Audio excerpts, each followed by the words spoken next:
Merci Tar, et juste pour la présentation, c'était cool, et puis ça va permettre de sauter un certain nombre de concepts que je ne comprends pas. Bon, je m'appelle Ayoub, je suis data engineer, ça fait à peu près 8 ans que je fais ce métier, parce que je sais faire que ça. Et aujourd'hui, je vais vous parler de programmation fonctionnelle, un certain nombre de concepts. On va revenir sur un certain nombre de concepts qui ont été abordés lors de la présentation de tout à l'heure. Puis après, on va parler de ZAU. Et j'espère que vous allez pouvoir l'adopter juste après. Quand on parle de programmation fonctionnelle, on tombe toujours sur le type à qui on demande ce que c'est qu'une molade et il vous sort ça. Je vous promets, ça m'est arrivé, il n'est pas là aujourd'hui, donc je peux cracher sur Nicolas. Et effectivement, je me rappelle très bien, je sortais de la fac et je travaillais dans une boîte, bon, on va pas essayer de le reconnaître, mais il y avait un code en Scala avec des underscores partout, c'était horrible, mais moi je pensais que les mecs qui avaient écrit ça étaient intelligents, en fait non. Et du coup, je tombe sur un mec qui avait marqué un truc avec un commentaire, c'est une molade. Puis je demande à Nicolas ce que c'est qu'une molade, et il me sort ce truc. Et ça m'avait complètement démotivé. Le problème avec les scalafistes, c'est qu'ils aiment ça, ils aiment vous démotiver. Et le but d'aujourd'hui, c'est de faire en sorte que les gens soient un peu plus motivés pour pouvoir adopter ces concepts qui sont vraiment cool. J'en ai fait l'expérience avec Tar, qui ne connaissait pas du tout, et on a vraiment réussi à faire un truc vraiment cool avec la programmation fonctionnelle. Donc pour un vrai retour d'expérience sur comment commencer, allez voir, c'est un petit cool. Bon, on va parler d'un certain nombre de principes, je vais essayer d'être le plus simple possible. De toute façon, je suis incapable de dire des choses compliquées, donc on va rester dans les choses simples. Ce qu'on va manipuler aujourd'hui, juste pour remettre le contexte, on va avoir deux parties dans cette présentation. La première, ça va être des slides. Et puis la deuxième, on va essayer de coder des trucs ensemble. J'ai rien préparé, ce qui est cool, c'est que quand on prépare pas, on ne peut pas nous en vouloir si ça marche pas. On va voir comment ça va se passer. Donc du coup, pour les concepts dont j'aurais vous parler, il y a le premier concept, et pour moi c'est le plus important, c'est le concept de fonction pure. Et pour moi, lorsque je parle la première fois de la programmation fonctionnelle avec des gens, je leur dis, comprenez juste ça, et tout le reste viendra plus tard. S'il faut faire des effets de bord, s'il faut faire des primes, des machins, c'est pas très grave. Commençons par apprendre à écrire des fonctions qui soient cool. Donc une fonction pure, c'est quoi? C'est une fonction qui a un output, qui a un input, et elle doit être déterministe. C'est quoi déterministe? C'est que pour le même input, je vais toujours avoir le même output. Lorsque je calcule la taille d'un string, par exemple, lorsque je donne un string, lorsque je le redonne une deuxième, troisième, quatrième fois, j'ai toujours le même résultat de la taille. Okay, je donne bonjour, ça donne toujours 5 ou 6.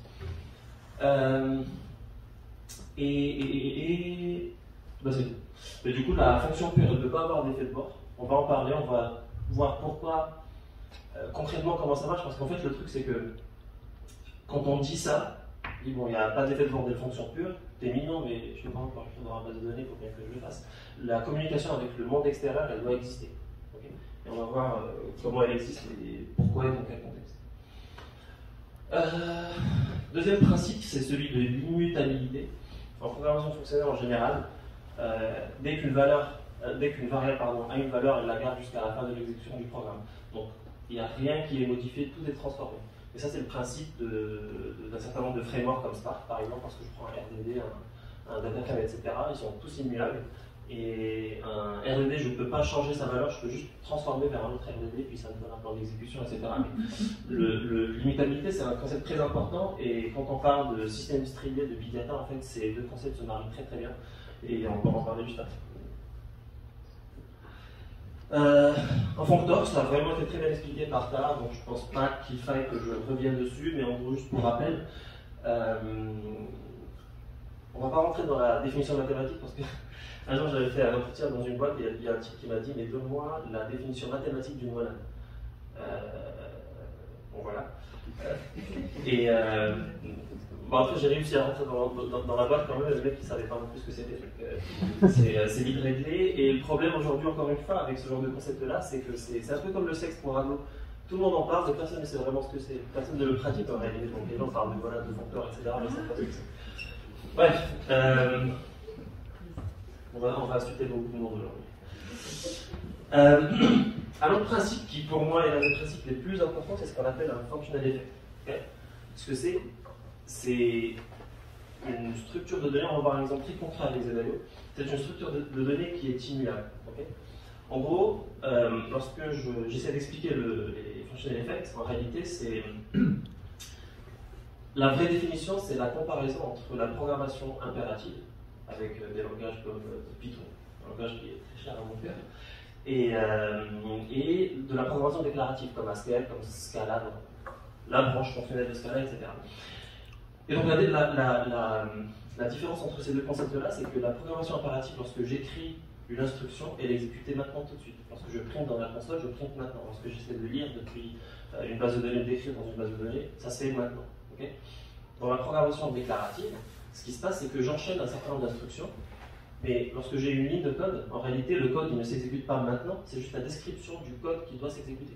Okay, et ça permet d'avoir quoi? Ça me permet de, on va le voir dans des exemples très concrets dans ZIO, ça me permet d'avoir le concept de retry par exemple. Lorsque j'ai juste la description de la lecture dans une base de données, j'ai la possibilité de pouvoir la réessayer si elle fait. Okay, lorsque je parle de principe de j'ai envie de scheduler une instruction jusqu'à ce qu'un autre événement puisse avoir lieu. Par exemple, j'ai envie de lire une donnée, une partition dans S3, mais je ne peux la lire que si j'arrive à me connecter à une base de données pour pouvoir faire une jointure entre deux choses, par exemple. Bah là, lorsque j'ai uniquement la description de l'état et non pas l'état lui-même, j'arrive à faire ça. Ça, c'est quelque chose qui est très compliqué à faire avec la programmation impérative. Et puis les types. Les types, c'est ce qui nous fait lire, c'est ce qui fait que lorsque je compile mon programme, j'ai beaucoup plus de chances que mon programme réussisse, à moins que j'ai un problème dans mon algo. Parce que, un exemple très concret, lorsque imaginons que j'ai une fonction Python qui permet de faire une addition, et puis par malheur j'ai un string, puis après j'essaie d'additionner avec un entier, ça va passer, il n'y a pas de problème, Python tout content. Et bah à la fin, j'ai un problème dans mon algo, j'ai un problème dans l'exécution. J'ai ce qu'on appelle les erreurs silencieuses que plein de boîtes aujourd'hui de data quality essayent de régler. Et bah, du coup, les types, bah, ils vont permettre d'éviter tout ça. Et on va voir plus concrètement à quoi ça correspond.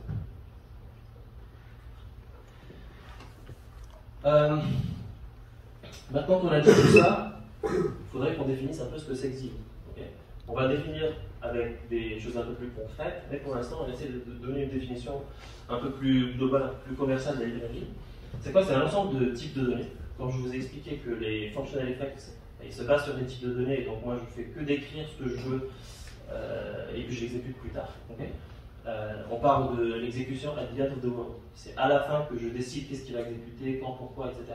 Ça, par exemple, c'est un principe qui est utilisé dans Spark lorsque j'ai un data frame avec le Catalyst Optimizer. Quand je lui donne un map puis un filter, en fait, lui, il arrive à détecter que c'est un filter qui doit être exécuté avant le map, parce qu'il exécute ça à la fin, pas au début. C'est pas impératif. Donc, c'est un ensemble de types de données qui nous permettent de faire des trucs vraiment cool et pour pas très cher. Des instructions pas bloquantes. Il y a plein de concepts en fait dont je ne vais pas parler aujourd'hui, mais je vais vous encourager et je vous donnerai toutes les ressources pour pouvoir le faire. Des concepts de fibers, etc. On ne va pas rentrer dans ces trucs-là parce que ça va prendre du temps, mais c'est pas je peux avoir très facilement des instructions qui ne sont pas bloquantes. Je peux avoir de la concurrency, par exemple, imaginons que j'ai un use case où j'ai deux bases de données, par exemple, je fais du trading et j'ai deux bases de données qui ont exactement la même donnée. J'ai une base Postgres et puis j'ai une base MySQL.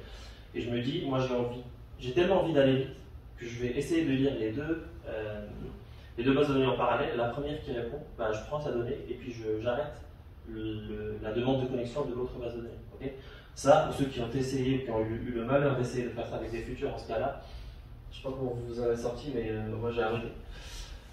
Résilient, resource sec, on va voir tout ça et si j'oublie, vous me le direz. Pourquoi ZIO? Très simplement parce que nous, ce qu'on veut en réalité, nous on est payé par des gens qui font du business. En réalité, écrire du code dans ZIO, machin, tout le monde s'en fout. Par contre, lorsqu'on répond à un besoin business, là ça devient intéressant. Donc le but de ZIO en tant que librairie, c'est de rendre la programmation fonctionnelle avec toute sa puissance tellement simple qu'on puisse vraiment focus sur notre business logique. On va voir aujourd'hui. Lorsque j'ai envie de faire un retry, lorsque j'ai envie de faire un traitement différentiel, etc., bah, je le fais, c'était vraiment gratuit. En réalité, l'un des buts de Zio, c'est de sortir. Je ne sais pas si, pour ceux qui ont fait du Scala ou qui ont essayé d'en faire et qui ont abandonné comme moi il y a longtemps, lorsque vous ouvrez des docs comme des librairies comme Cats ou Scalasi, bon, ils sont mignons, ils font des trucs vraiment cool, mais quand on lit le truc, il n'y a personne qui comprend. J'avais même eu la malchance de parler à un type qui était contributeur de Scalasi, je lui posais des questions et à chaque fois il ne savait pas. Donc, il y a quelques années, on se sentait vraiment con lorsqu'on rentrait, lorsqu'on essayait de faire de la programmation fonctionnelle, mais tout ça c'est fini. C'est safe, on va voir pourquoi, et on va voir pourquoi ça nous donne des super pouvoirs. Pour revenir sur le truc, j'avais essayé un jour en faisant la présentation, je me suis dit, mais si je veux faire un retry sans Zedaio, comment je fais? Et je me suis dit, bon, on tape sur Google. Évidemment, j'ai pas écrit ce code-là, j'ai chopé. Et lorsqu'on se dit, j'ai envie de faire un retry en Scala, il faut faire des futurs, on tombe sur un code comme ça. C'est chiant. Et du coup, on va passer à un code un peu plus cool. Et j'imagine qu'on va pouvoir coder. Et ce qu'on va voir dans notre workshop, c'est 4 choses. Les types de données de Zedaio, à quoi ça correspond et pourquoi c'est cool. Ce que ça nous permet de faire. Zedaio, ce qui nous permet de faire. On va avoir un exemple concret de validation de données. On va voir pourquoi la programmation fonctionnelle nous permet de faire des choses qu'on ne peut pas facilement faire avec la programmation impérative, parce que des fois on me dit mais tu gères tes erreurs de manière fonctionnelle, c'est cool, mais pourquoi tu ne ferais pas un try catch? Ok, try catch c'est cool pour une fois, mais lorsque j'ai envie d'avoir 5 instructions qui chacune a besoin de son try catch, je sais pas, il y en a qui arrivent à le faire, mais moi j'y arrive pas. Et puis ensuite, à la fin, on va voir comment on fait pour intégrer Zedaio avec Spark et voir un peu à quoi ça correspond et ce qu'on peut faire avec. Par contre, j'ai un problème. Je n'ai que 2 mains. Et du coup, on va voir comment on va pouvoir s'en sortir. On m'avait dans le compte. 2 On m'avait dans le compte. Ah, je vous remercie. Merci.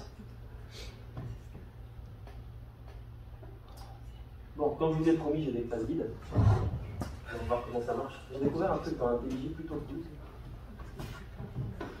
Un truc qui s'appelle.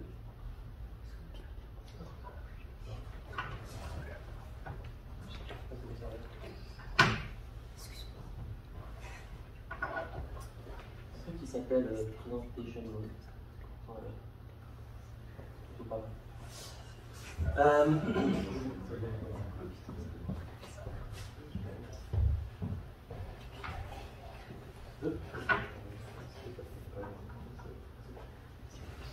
J'essaie de faire ça. Et tu mets un plateau à gauche? Ah, c'est pas mal. C'est pas mal. Ah. Vous entendez? Ça marche ou pas? Ça marche un peu, je pense. Non, mais ça tourne. Si on peut l'attraper. Non, mais je pense qu'on va faire ça en fait. Je vais essayer de prier. Non. Non, ça va. Vous arrivez à m'entendre, c'est cool. Bon, ok. On a parlé de types. En fait, Zedaio, il se base sur un certain nombre de types. Le type principal de Zedaio, il ressemble à ça. C'est Zedaio avec 3 trucs. Okay. Le R, qu'est-ce que ça veut dire? Le R, c'est l'environnement. Okay. L'environnement, c'est quoi? C'est mon effet. En fait, lorsque je parlerai de Zio, gardez toujours en tête un peu en background la définition de functional effect, c'est vraiment que ça. Donc le R, c'est l'environnement où est-ce que je vais exécuter mon effet. Okay. Ça peut être un environnement de collection des bases de données, ça peut être une sparse session, ça peut être tout un tas de choses. Okay. Donc l'environnement, je le donne. Le E, c'est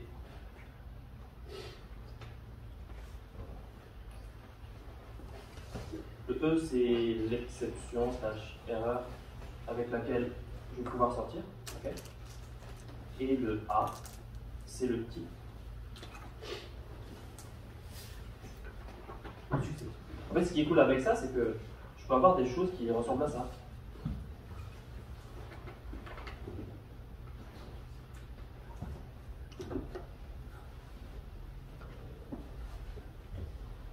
Et du coup, lorsque lorsque je lis un code dans ZIO, juste en lisant le type, je sais exactement ce qui se passe, je sais comment ça va se passer, je sais où est-ce que mon effet va pouvoir s'exécuter, s'il fail, comment il va pouvoir failer, et si tout va bien, qu'est-ce que ça veut dire tout va bien, qu'est-ce que j'ai en type de retour.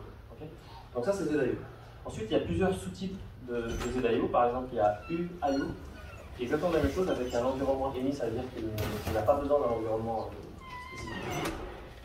L'erreur est nothing, ça veut dire que mon effet ne va jamais failer, parce que j'ai une addition 1 plus 1, je sais que ça ne va jamais failer, je ne suis pas intéressé par la failure et donc je ne fais rien. Et A. Donc ça veut dire quoi? UIO, ça veut dire que c'est un type qui va toujours réussir. En tout cas, que j'estime va toujours réussir. Dans la description, je dis que ce type-là va toujours réussir. La task, ok. Et pareil, environnement, on s'en fout. Flowable, ça veut dire que ma task elle va potentiellement échouer s'il y a un problème. Et puis si tout va bien, je retourne avec un type A. RIO, pareil comme que task, sauf que lui il a besoin d'un environnement. Okay, ça peut être par session, ça peut être encore une fois une connexion à la base de données ou quoi. Il y a ZIO de RE nothing, ça veut dire que c'est un effet qui va toujours fail. Okay. J'ai jamais eu l'occasion de l'utiliser, mais ça existe. Et IO, c'est un peu le type de base qui me permet de pouvoir exécuter un effet qui s'en fout de l'environnement, c'est ce qu'on utilise le plus souvent en réalité, qui s'en fout de l'environnement, qui peut faire avec quelque chose de type E, qui n'est pas flowable, qui est autre chose, ça peut être un string, ça peut être n'importe quoi. Et le type A, c'est le type de retour lorsque tout va bien. Okay. Donc jusqu'ici, on arrive à voir un peu la force de le typage de ZIO. Maintenant, si on veut un exemple, en général, lorsque j'ai fini par récupérer les dépendances avec SPT, etc., ce que je fais, si je veux avoir une application ZIO assez simple, j'ai juste à extend quelque chose. J'ai plein de petits trucs, soit un app default, soit ZIO AppArt, soit je peux avoir mon propre type, etc. On va prendre un default. Okay. Eagle, parce qu'elle a besoin d'une fonction run, puisque je ne passe plus par le main, elle a été overrided par le run. Okay. Et là-dedans, je peux faire plein de choses. Par exemple, je peux faire un log et je me donne un truc. Okay. Et ce qui est cool avec ça, c'est que, je sais pas, rappelez-vous un peu de ce truc, parce que j'essaie de faire un retry par exemple. Ben, avec ZIO, j'ai juste à donner mon effet qui est un effet ZIO. Okay. Je peux lui appeler une fonction, par exemple, retry n. On va dire retry 5 fois. Okay. Je peux lui dire un autre truc. Bon, là, le type n'est pas bon parce que le type de retour que j'ai dans mon run n'est pas exactement le même que le retry, mais ça on s'en fout pour l'instant. Je peux lui dire par exemple, j'ai une fonction qui s'appelle retry until, et puis je lui donne une condition pour laquelle, par exemple, until, j'ai une connexion à la base de données qui a pu réussir, ou quelque chose comme ça. Okay. Donc ça, c'est un peu les fonctions que j'ai gratuitement dans ZIO sans avoir à écrire un boilerplate qui ressemble à ça. Okay. Je peux schedule, je peux faire tout un tas de choses. Je ne vais pas lister toutes les fonctions ici, on va y revenir peut-être plus tard dans l'exemple de Spark, mais voilà. C'est un peu le backbone, un peu le squelette de ZIO, ce que ça nous permet de faire. Il y a deux choses à mon sens principales à retenir, c'est que, un, c'est que des data structures. Donc à chaque fois que j'ai un effet, une fonction, peu importe, je sais exactement ce qu'elle fait, dans quel environnement elle le fait, et si elle doit failer, comment elle fait. Okay. Et la deuxième chose, c'est que j'ai des super pouvoirs où je peux faire des choses qui, avant, étaient très compliquées, avec littéralement une ligne de code. Okay. Donc une fois qu'on a dit ça, je vais essayer de passer à l'autre partie de ma démo, qui est un sous-projet de ZIO qui s'appelle ZIO Prelude, qui nous permet de faire de la data validation. Okay. Je vous donne un exemple très simple, on l'a tous vécu. Vous êtes dans un site, par exemple, vous êtes en retard, vous n'avez pas encore déclaré vos impôts, et il y a un formulaire et vous devez remplir un formulaire. Okay. Imaginons que le formulaire c'est nom, prénom, âge, numéro de téléphone et numéro de passeport. Okay. Vous rentrez les informations, vous cliquez sur Submit et vous avez une erreur, on vous dit le numéro de téléphone n'est pas bon. Okay. On met le numéro de téléphone, et après vous refaites Submit, on dit ah mais en fait le numéro de passeport non plus n'est pas bon. Hein, vous remettez le truc, puis vous remettez Submit, puis on vous dit non mais en fait l'adresse n'est pas bonne aussi. Et là vous énervez parce que moi j'ai envie de dire au formulaire, bah, donne-moi toutes les erreurs et puis je les ferai les unes après l'autre. Enfin, je réglerai les soucis les uns après les autres. C'est pas une tâche facile à implémenter avec un langage impératif, mais aujourd'hui on va essayer de faire la même implémentation avec ZIO, Validation, et vous allez voir que c'est assez sympa à utiliser. Ce que je vais faire, parce qu'on est des gens bien, on va créer un nouveau package. On va créer un modèle. Et créer une petite case class que je vais appeler form. Et dans cette case class là, je vais donner par exemple first name aussi, puis téléphone number, un long. Qu'est-ce que je peux valider d'autre?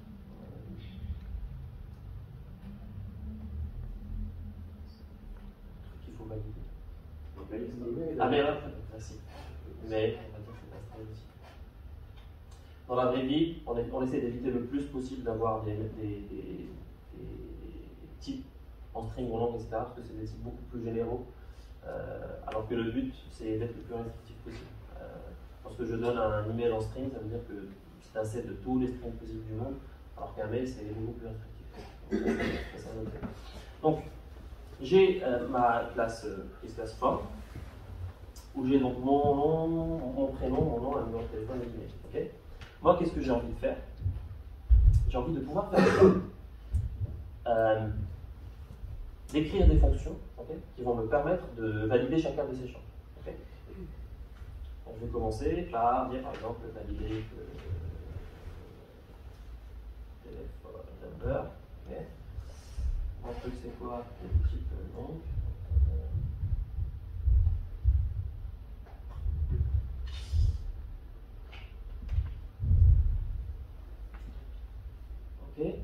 Et donc, là, pour pouvoir, sans ZIO, qu'est-ce que je peux faire? Je peux faire par exemple un type du genre, moi mon retour, ça va être option de long.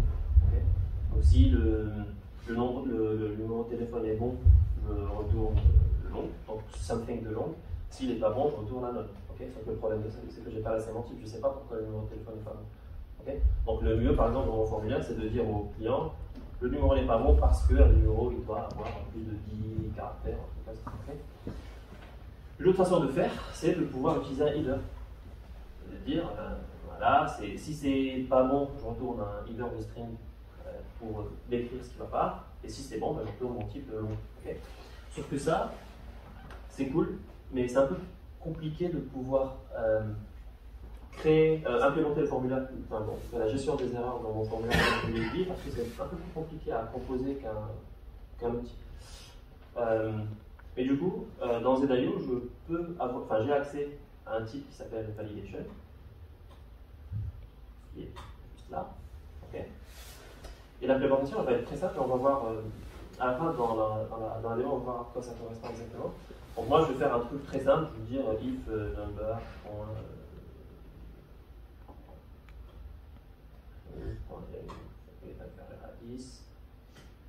Je vais sortir en erreur. Okay. Donc la façon de pouvoir le faire, c'est d'utiliser validation.fail, c'est une fonction qui est là, okay, qui me permet de pouvoir dire lorsque ça ne va pas. Donc là, je vais sortir en erreur en disant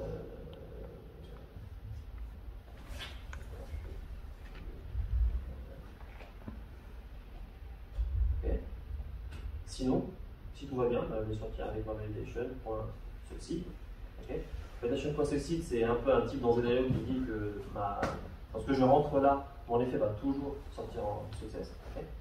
Et là, qu'est-ce que je vais lui donner? Je vais lui donner le number. Okay. On voit aussi que le compilateur est assez intelligent parce que si je lui donne autre chose ici, si je lui donne un throwable, il va gueuler parce que ça ne correspond pas au type. Lui, ce qu'il veut, ce à quoi il s'attend, c'est un throwable et un long, ou un long. Moi, je lui donne un string, ça ne marche pas. Okay, donc je vais revenir sur mon string. Donc ça, j'ai pu valider mon premier effet, mon premier champ, celui que j'ai voulu valider. Je vais écrire une autre fonction qui va me permettre de valider l'email. Donc valider l'email avec l'email string. Et pareil, je vais sortir un validation de string. Et là, je vais dire, bon, on va faire plus simple. s'il contient un arrobase, ça veut dire qu'on est bon.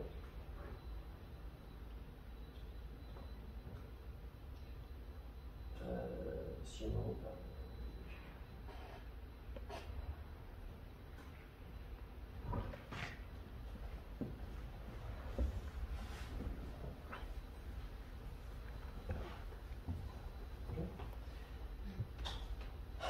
du coup, à la fin, nous, notre end goal, c'est quoi? C'est de pouvoir faire en sorte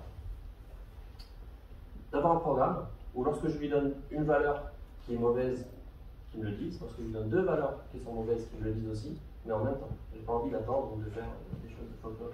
Donc ce que je vais pouvoir faire, je vais juste extend. Bon.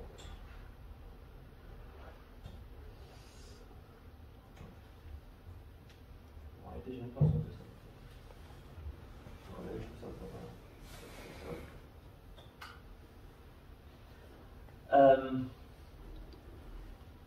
Ok, ce que je vais faire, je vais créer une autre fonction qui s'appelle valider, qui va tout valider, à laquelle je vais donner un formulaire, une forme de type forme.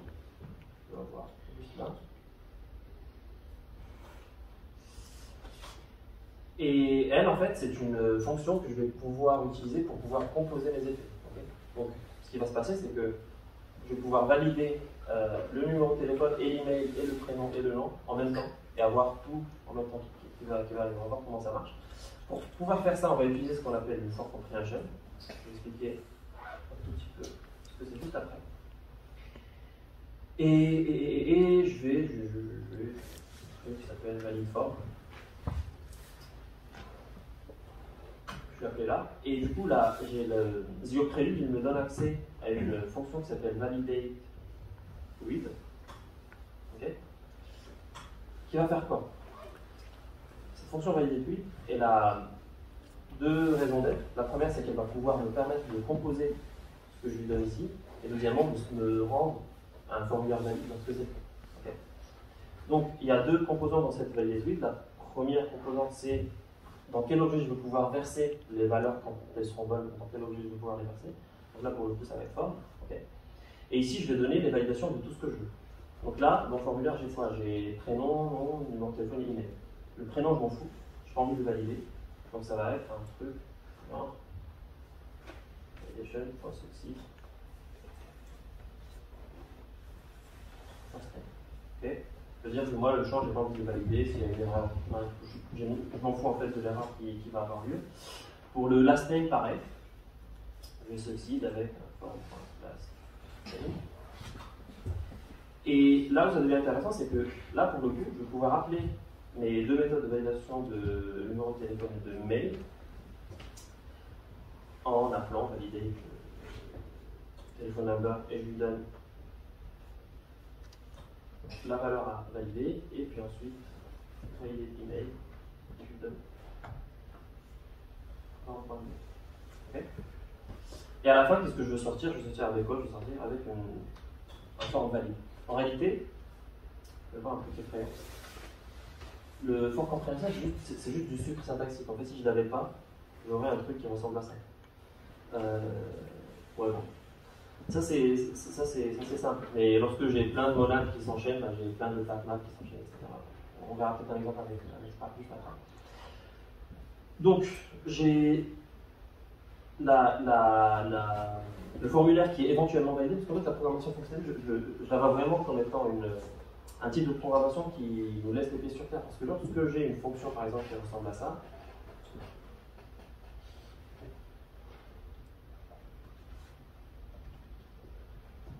ça pour moi c'est de la programmation arrogante. Parce que je me dis, c'est sûr que je vais sortir avec un long, tout va bien. En réalité, non, je ne veux pas sortir avec un long.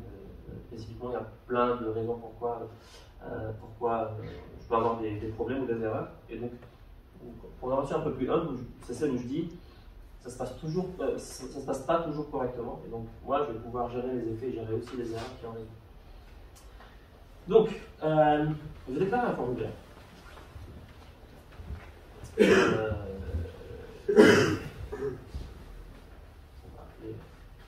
Bon, on a perdu, mais c'est pas grave. Vous connaissez? C'est là, marrant. Numéro de téléphone. Bon, juste parce que j'ai pas envie de m'embêter, je vais mettre un string. Je vais mettre ça en string.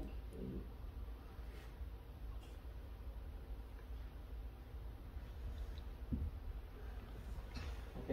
Donc je donne le numéro de téléphone. Nous allons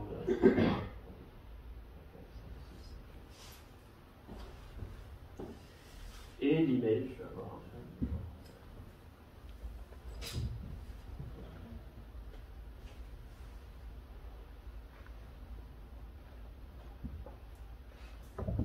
Okay. Et qu'est-ce que je veux faire? Moi, j'ai envie de valider mon formulaire, donc je vais donner la forme. Okay. Et juste pour la simplicité, je vais exécuter mon programme en mettant un petit leader et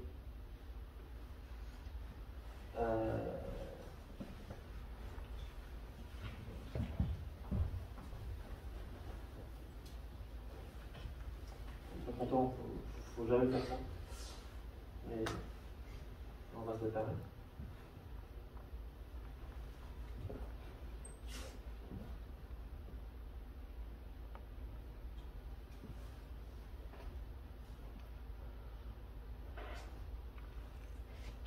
Voilà.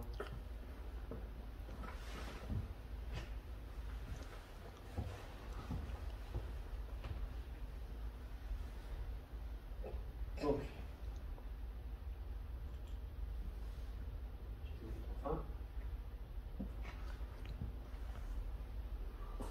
là, je vois bien que mon formulaire a bien été sorti. Okay. Maintenant, imaginons que je mette un faux numéro de téléphone. Là, ça ne va plus être un right, ça va être un left.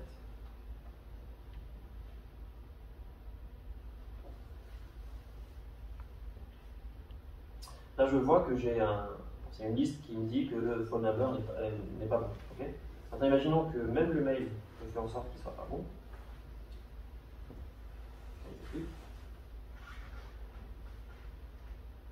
Là, je vois que pour vraiment pas grand-chose, j'arrive à avoir les deux erreurs sans avoir les traiter unitairement. Okay.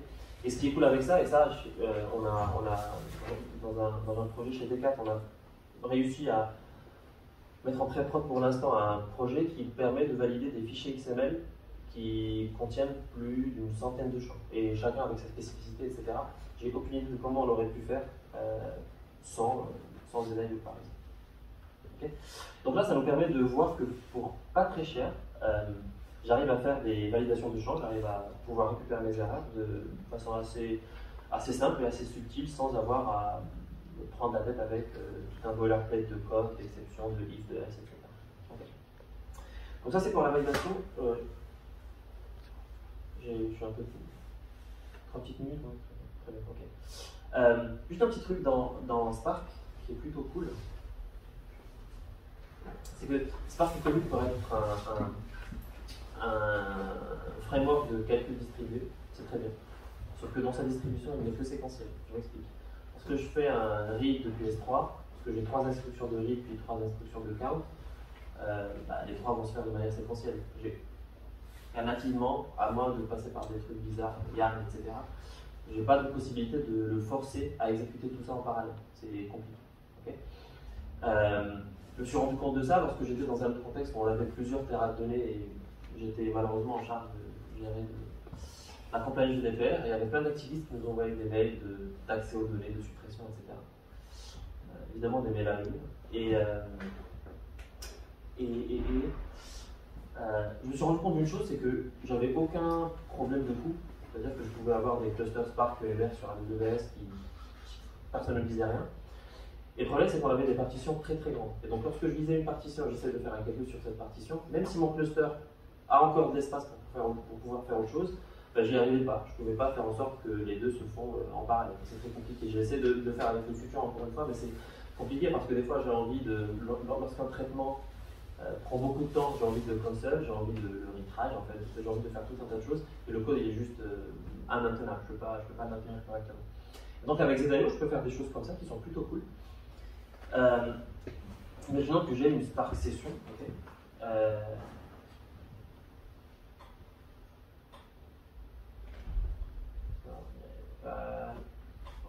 Et évidemment, il n'est pas content parce que, vu le type de retour, en fait, dans Z.io, je suis toujours obligé de donner quelque chose de Z.io. Donc là, juste pour aller vite, je vais rappeler ça dans une last. Ok. Et ensuite, qu'est-ce que je veux? Imaginons que j'ai envie de lire un premier dataset, le dataframe c'est mal. Et je fais ça avec .read, un truc comme ça. Je lance un fichier parquet avec un chemin toto. Okay.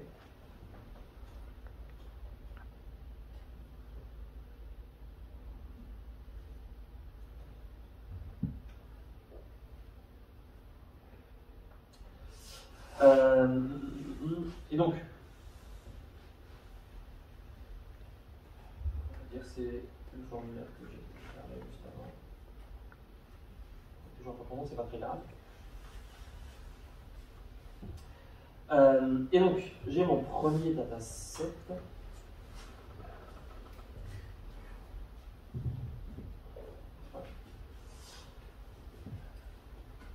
Et j'ai envie de lire le deuxième dataset, donc pareil, je vais faire ça.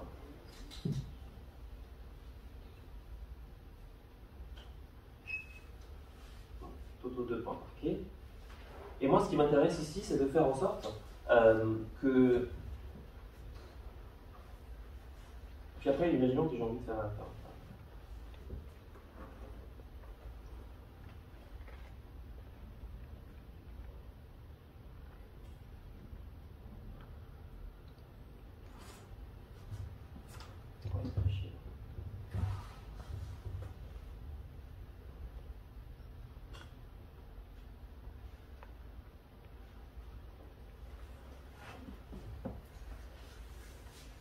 Est-ce qu'il y a un problème? Oui. Pourquoi tu as navigué la place de la flèche? Il n'y a pas de value. Ah, bon, ah. C'est pas ça, mais ça m'a donné ça m'a Tu dégraves pas sa impression. Si, il est là. Où ça?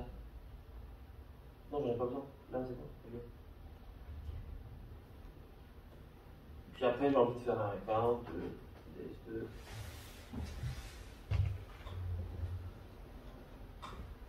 ok. Ça, je m'en fous aussi.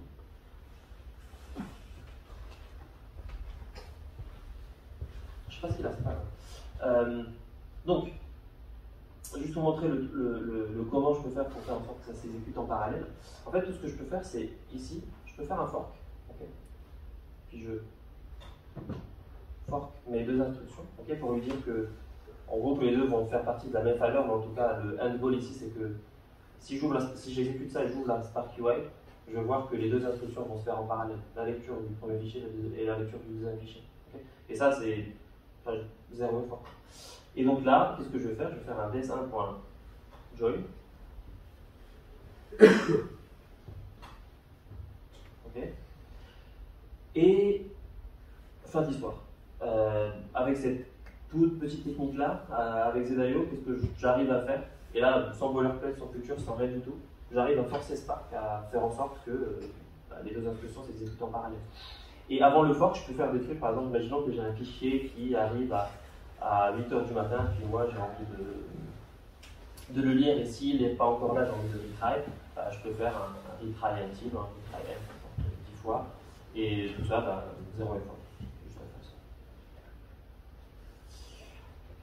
Et voilà, bon, on fait signe d'arrêter. J'arrête, merci.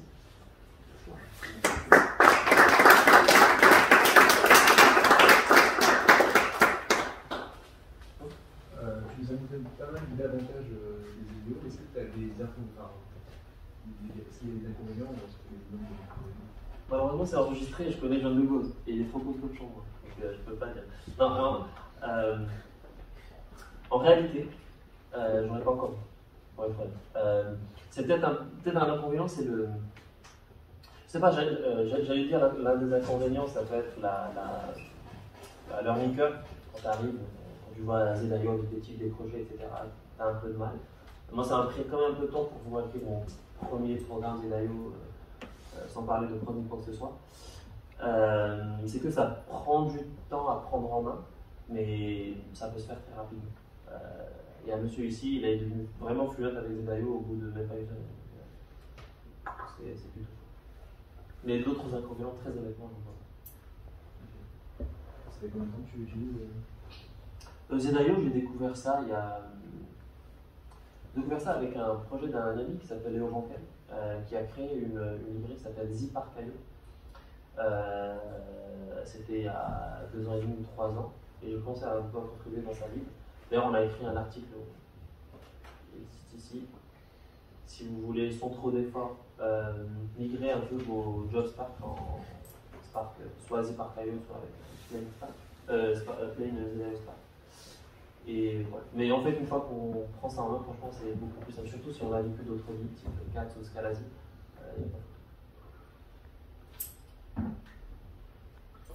Juste, je m'assure que j'ai bien compris. En fait, lorsqu'on dit que Spark ne supporte pas d'exécuter des jeux parallèles, le problème c'est dans la SDK, c'est le client. En fait, le blesseur en soi, il est capable d'exécuter des jobs en parallèle. Sauf que pour le faire depuis le même mail, quoi, c'est exactement ça. De thread et leur dire de les attacher en parallèle. C'est exactement ça. C'est le côté impératif du langage qui permet de le faire. C'est plutôt le côté impératif de la JVM, même si je ne sais pas si c'est juste ce que je viens de dire, mais effectivement, quand tu prends un cluster EMR ou un Kubernetes ou ce que tu veux, lui, tant qu'il a les ressources, il va exécuter ce qu'il a exécuté. Mais effectivement, tu as raison, c'est l'imitation du SDK et non pas de l'environnement d'exécution. J'ai une question, tu as contribué au Marseille 2. Par contre, là, tu as utilisé Spark. Là, c'est juste utiliser ZIO avec Spark. Parce qu'en fait, ZipArchive, le désavantage, c'est qu'il y a beaucoup de boilerplate et il gère fait pas mal de choses. Mais là, il n'y a pas du tout défini sur ZipArchive. Quand je vois dans le vide, j'ai que Spark, ZIO privé. ZipArchive. Ah, ZIO Spark, ça existe. D'accord. Le code est très proche. Ouais. Ouais. Je crois que c'est bon. Oui. En fait, au démarrage, vous avez parlé de monade, mais à la fin, je n'ai pas la définition. Je vais te donner une définition, pas mathématique par contre. En ce cas-là, en tout cas, à chaque fois que tu arrives à faire entrer quelque chose dans une forte comprehension, c'est une monade. Je m'explique, regarde. Très rapidement, 20 secondes. Parce que je prends. Tiens, d'ailleurs, là je pense que l'histoire du sucre syntaxique va pouvoir fonctionner, parce que si je désugar, ça me donne ça. Tu n'as pas envie d'écrire ça en fait. Okay, à chaque fois que je vois une flat map, c'est qu'il y a une monade derrière. Une option, c'est une monade aussi. Du coup, lorsque je fais ça, par exemple,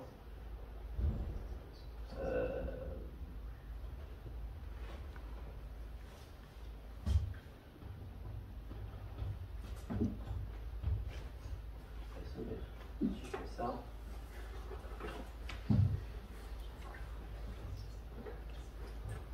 automatiquement, il me permet en fait d'extraire la valeur éventuelle de mon option, qui est donc une monade. Et comment je peux, en ce cas-là, entre guillemets, prouver que option c'est une monade ou hidden c'est une monade, c'est que parce que je la fais rentrer, bon, déjà le fonctionnateur il ne veut pas, et deuxièmement, le type que je reçois en appelant l'option monade, en fait, c'est ce qu'il y a dans le contexte.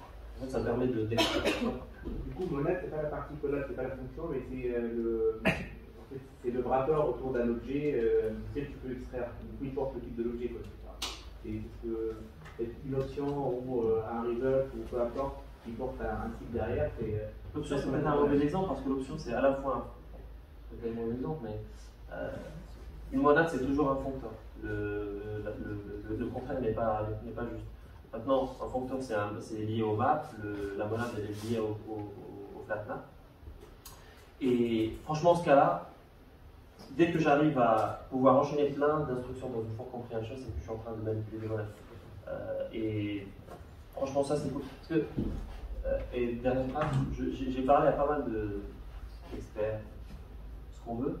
Et il y en a un qui m'a dit un truc sympa, c'était avant, il m'a dit reviens me voir dans 5 ans, peut-être que tu auras compris. Bon, moi ça fait 8 ans, j'ai toujours pas compris. Mais voilà. En tout cas, j'essaie de garder le truc vraiment très simple, tout ce qui rentre dans une forte compréhension. Ça peut être considéré. Merci.